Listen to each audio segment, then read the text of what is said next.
Hi, I'm Andrew Stiles. And I'm Miles Adler. And we're here to show you the incredible advantages of harnessing the power of splitting And combining atoms.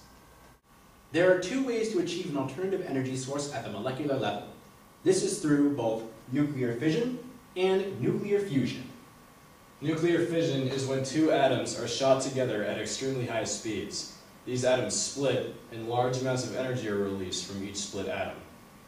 We can harness this energy to power cities and towns throughout America. Our other alternative energy source is the exact opposite of nuclear fission. It's called nuclear fusion. This is when two atoms are heated to extremely high temperatures to the point where they actually combine. When they combine, large amounts of energy are also released. Both fission and fusion are some of the leading energy sources in the United States. The amount of energy released in just one fission or fusion reaction is the equivalent to the amount of energy released in tons of oil or coal reactions. In fact, the United States gets about 1/3 of its power from nuclear fission and fusion. Nuclear fission and fusion have been considered to be used in cars, submarines, rocket ships, and also cities and towns. Did you know that if we used a fusion-powered rocket, we could reach the next solar system in 5 years? That's why we should use nuclear fission and fusion as the power source for America. Hello, Miles and I would like to alert you of the disastrous effects of using nuclear power. Although many plants provide efficient and large amounts of power, they are very fragile, and if they break down, terrible environmental catastrophes can occur. For example, Chernobyl in Russia, Fukushima in Japan, and 3 Mile Island in the United States.